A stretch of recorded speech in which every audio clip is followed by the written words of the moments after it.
You, John Fitzgerald Kennedy, do solemnly swear. I, John Fitzgerald Kennedy, do solemnly swear. That you will faithfully execute the office of President of the United States. That I will faithfully execute the office of President of the United States. And will, to the best of your ability. And will, to the best of my ability. Preserve, protect, and defend the Constitution of the United States. Preserve, protect, and defend the Constitution of the United States. So help you God. So help me God.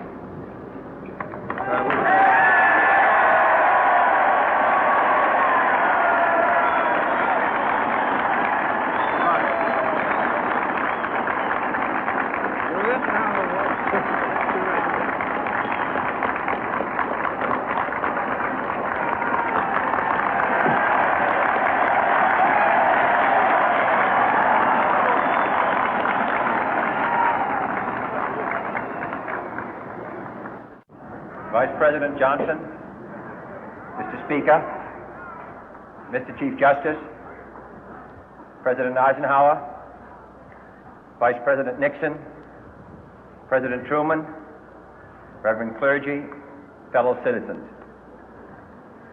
We observe today not a victory of party, but a celebration of freedom, symbolizing an end as well as a beginning, signifying renewal as well as change. For I have sworn before you and Almighty God the same solemn oath our forebears prescribed nearly a century and 3/4 ago. The world is very different now, for man holds in his mortal hands the power to abolish all forms of human poverty and all forms of human life. And yet the same revolutionary beliefs for which our forebears fought are still at issue around the globe. The belief that the rights of man come not from the generosity of the state, but from the hand of God. We dare not forget today that we are the heirs of that first revolution.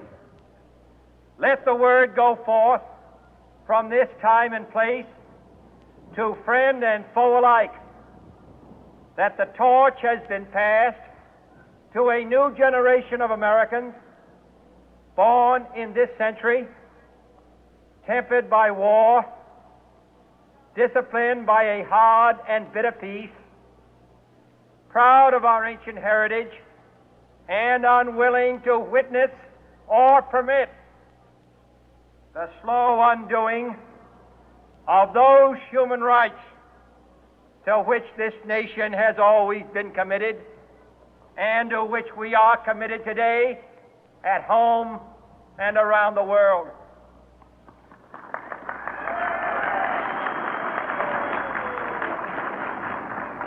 Let every nation know, whether it wishes us well or ill, that we shall pay any price, bear any burden, meet any hardship, support any friend, oppose any foe to assure the survival and the success of liberty.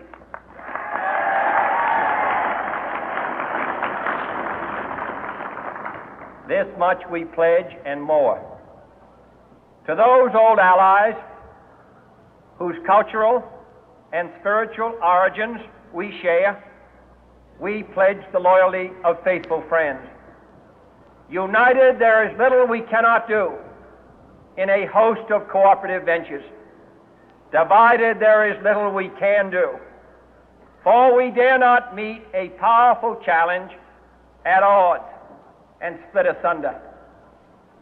To those new states whom we welcome to the ranks of the free, we pledge our word that one form of colonial control shall not have passed away, merely to be replaced by a far more iron tyranny. We shall not always expect to find them supporting our view, but we shall always hope to find them strongly supporting their own freedom, and to remember that in the past, those who foolishly sought power by riding the back of the tiger ended up inside.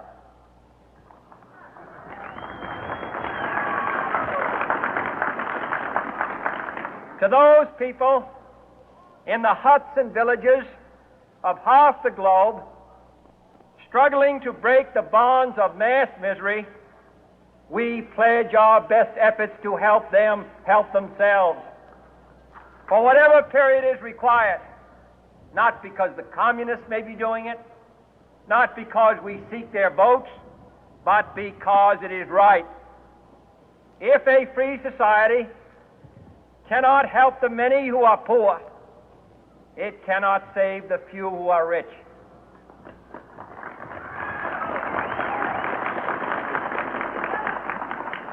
To our sister republics south of our border, we offer a special pledge to convert our good words into good deeds, in a new alliance for progress, to assist free men and free governments in casting off the chains of poverty. But this peaceful revolution of hope cannot become the prey of hostile powers. Let all our neighbors know that we shall join with them to oppose aggression or subversion anywhere in the Americas. And let every other power know that this hemisphere intends to remain the master of its own house.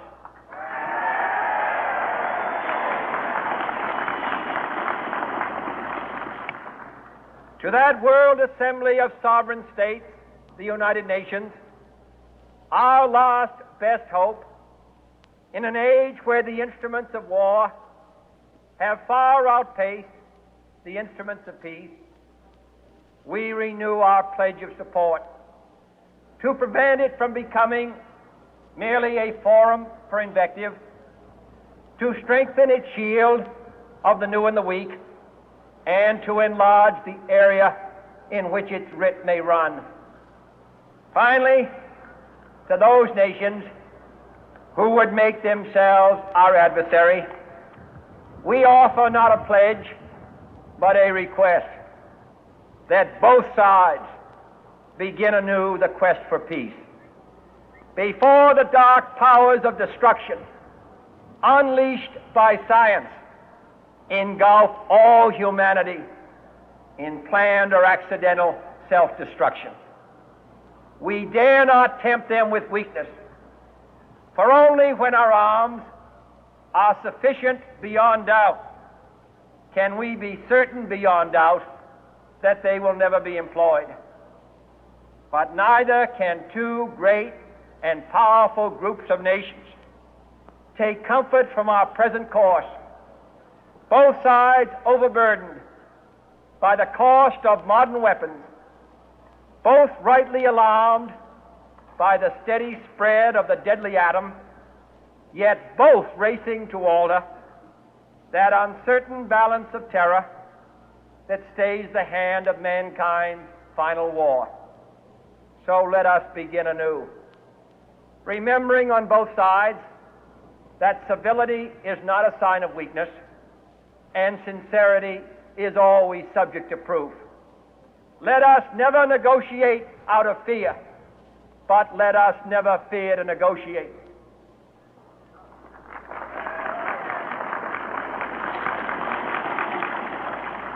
Let both sides explore what problems unite us, instead of belaboring those problems which divide us. Let both sides, for the first time, formulate serious and precise proposals for the inspection and control of arms, and bring the absolute power to destroy other nations under the absolute control of all nations.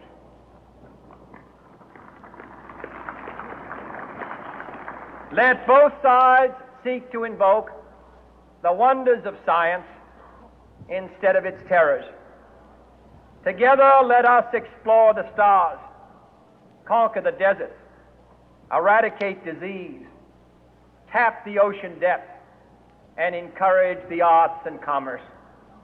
Let both sides unite to heed in all corners of the earth the command of Isaiah to undo the heavy burden and let the oppressed go free. And if a beachhead of cooperation may push back the jungle of suspicion, let both sides join in creating a new endeavor, not a new balance of power, but a new world of law, where the strong are just and the weak secure and the peace preserved. All this will not be finished in the first 100 days, nor will it be finished in the first 1,000 days, nor in the life of this administration, nor even perhaps in our lifetime on this planet. But let us begin.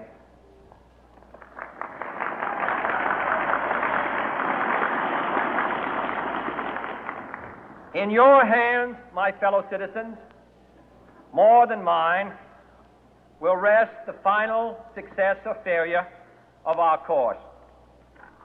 Since this country was founded, each generation of Americans has been summoned to give testimony to its national loyalty. The graves of young Americans who answered the call to service surround the globe. Now the trumpet summons us again, not as a call to bear arms, though arms we need, not as a call to battle, though in battle we are, but a call to bear the burden of a long twilight struggle, year in and year out, rejoicing in hope, patient in tribulation, a struggle against the common enemies of man, tyranny, poverty, disease, and war itself. Can we forge against these enemies a grand and global alliance, north and south, east and west, that can assure a more fruitful life for all mankind? Will you join in that historic effort?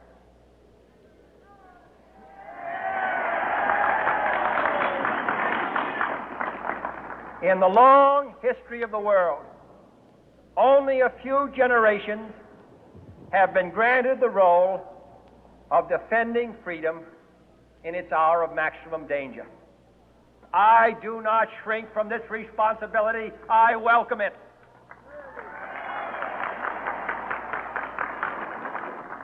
I do not believe that any of us would exchange places with any other people or any other generation.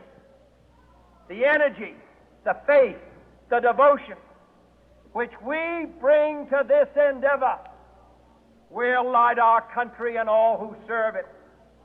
And the glow from that fire can truly light the world. And so, my fellow Americans, ask not what your country can do for you. Ask what you can do for your country.